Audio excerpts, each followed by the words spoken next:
Hey YouTube! So I get a lot of questions on carbs, also known as carbohydrates, which a lot of people are basically addicted to. Don't lie, you love your cereal and your bagels and your ice cream, whatever else.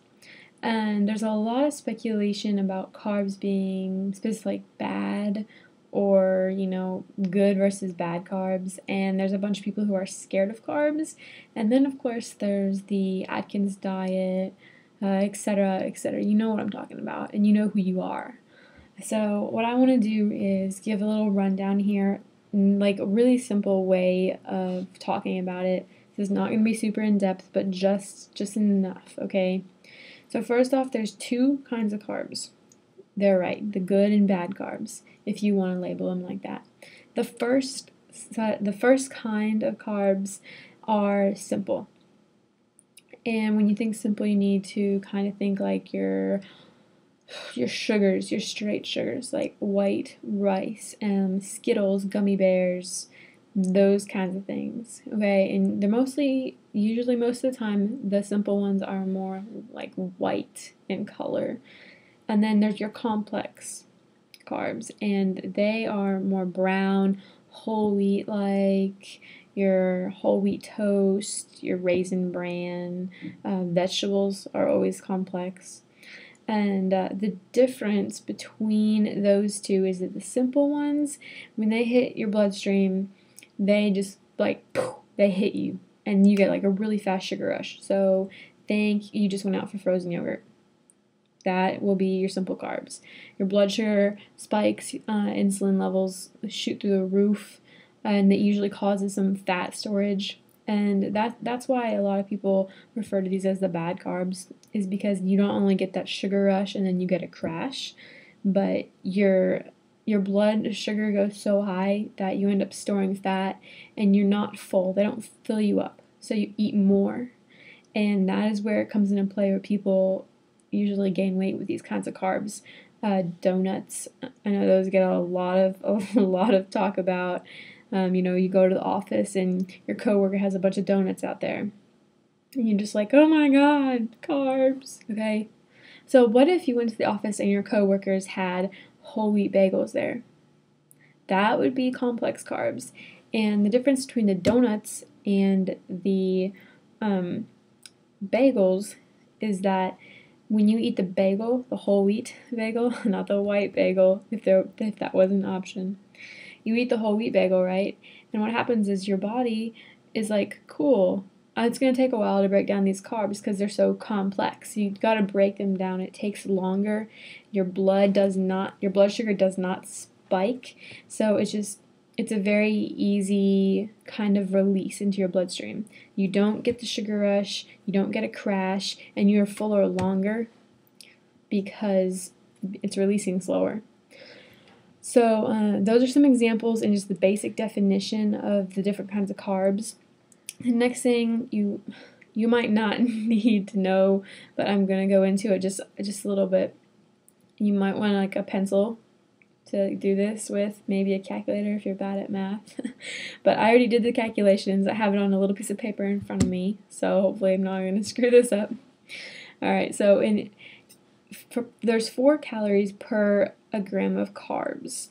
So if there's 10 carbs in a food, say a piece of like a vegetable, there's 10 carbs in it. That's what the nutrition label says. That means that 40 calories of the total calories of the food are coming from carbs.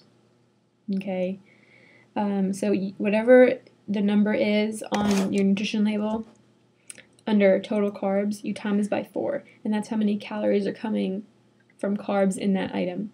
So let's do another one. If there was, say, macaroni and cheese, has like 60 carbs in per serving or per box, whatever you're doing, okay?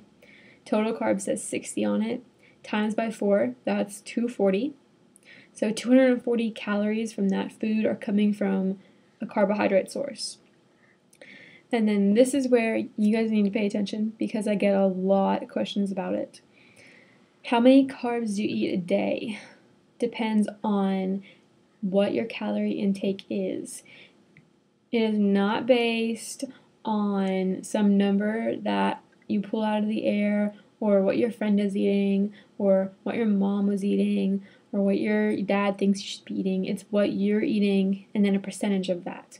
So it's going to be different for everyone, but it's always going to be 45 to 65% of your carbs. So a 2,000 calorie diet, which is what I am on, it's kind of high for a girl my age and my height and etc., but I work out all the time. So if I'm on 2,000 calorie diet and 45 to 65% of my calories come from carbs, that would mean that I need basically between 225 and 325 grams of carbs in a day. All right, that's a lot of oatmeal. I can do it, but that's a lot.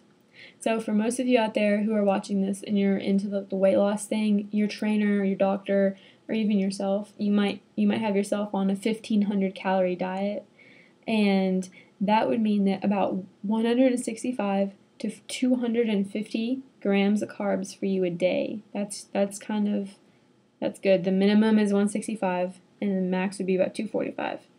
If you go too low on your carbs, you're gonna feel it because your energy levels will go down, because your body and your brain, they run on carbs, okay? We also run a little bit on fat, but the main source of our energy is from carbohydrates, okay? So I know there's a lot of talk about the Atkins diet and other people who are just so scared of carbs, and they're like, oh, I'm going to lose weight, so I'm not going to eat bread. That's dumb, okay? I can't even go into it. It would take me so much longer than about 9 minutes, but that's not the right way to go about weight loss, okay? If you want to lose weight and cut your bread out, then cut the white bread out, okay? Don't cut the whole grain bread out. That's actually going to help you lose weight because your blood sugar levels will be stabilized, and when your blood sugar levels are stabilized, you're not going to be hungry as much, and that means you're not going to go reach for the extra whatever that might make you actually gain weight. An 80-calorie piece of whole wheat bread with peanut butter, that's not going to make you gain weight, guys. Maybe if you did like the whole loaf and the whole jar, but that's not going to make you gain weight. It's actually a really good snack. It sounds really good. Like, I might do that later. Yeah. So, do not go on a low-carb diet. Don't believe the hype. You will, if you have done it, or you know someone who is doing it, you will lose weight on a low-carb diet, but it's going to be water weight. It's, water retention, something you can't maintain that low-carb diet the rest of your life, so you're going to gain the weight back anyways. I've seen so many people it happens to. The other thing about that is when you go on a low-carb diet, you have no more, like the carbs. I told you that your body runs on carbs, so without carbs, where does your body get the energy from? If you don't have a lot of it in fat stores, there's one more place your body can get that energy, and it's going to be your protein stores, and that's going to be your muscle. So you're going to start breaking down the muscle in your body that you do have, the tone that you do have. It's going to break down, and so when you are losing your weight, it's not going to be fat weight. It won't even be water weight after a while. It's just going to be muscle weight, and I know that if I was trying to lose weight, I wouldn't want to be losing my muscle tone. That would suck. So you need to watch what kind of weight you're losing. This is a different story, but you can use a scale. That could be the most horrible thing you do for weight loss. I recommend using a tape measure or a pair of pants or a dress or a bra or something that will measure without a number, because muscle is more than fat, but it takes up less space. That's a different story. So basically, if I can get this under 10-minute video, do not be scared of your carbs. Just know the two different types, what they do for your body, and how they work in your body. Be informed about it, and do some more research. I'll answer any questions you have about it, and I will also teach you, if you want to know, the calculations for the math that I was doing. Have a great day, guys, and don't forget to enjoy your whole grain carbs. Complex carbs.